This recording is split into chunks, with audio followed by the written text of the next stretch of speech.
Thank you, Jared. And time now for In the Garden with Kerry Heafner of the LSU Ag Center. And Kerry is going to be talking about pests. And I know you're not talking about mosquitoes, but they are really bad right now. They are.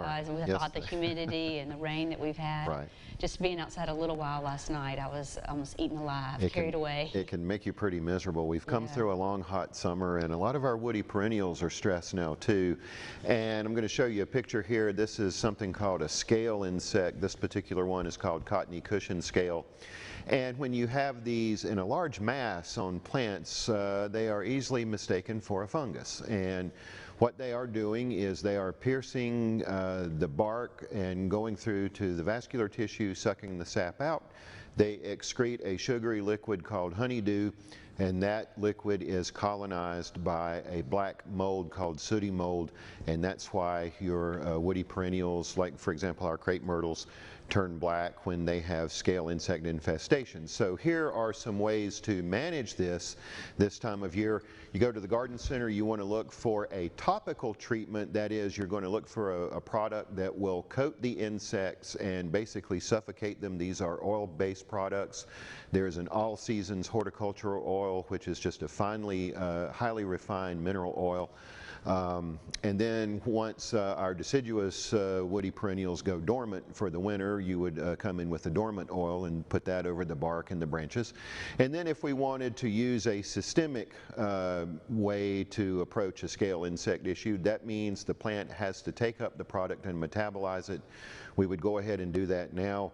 We would look for a product that contains the active ingredient called imidacloprid, and basically mix that up as a drench and water the woody perennial, the tree or the shrub with it, so it would be taken up by the roots, and the insects would get a mouthful of that, and that would manage them pretty well. Might take a couple of applications, but it would eventually get them under control. Yeah, that's how we got ours under control. Yep. And then we're also talking about peppers, and we have a lot in our in pots in our backyard. Oh, They're really? doing well. Yeah. This hot weather, in the vegetable garden, your peppers are still going, but through the fall, as our garden centers transition from summer to fall, remember folks, ornamental peppers are the fall Louisiana super plants for 2022.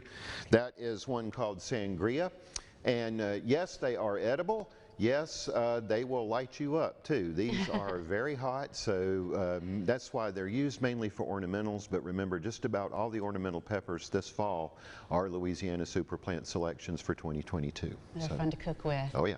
All right, thank you so much, Okay. Kerry. And up next, we'll sit down with Stuart Hodnett and Adrian LaFrance Wells with the city of West Monroe to talk about some events that are coming up. Stay with us.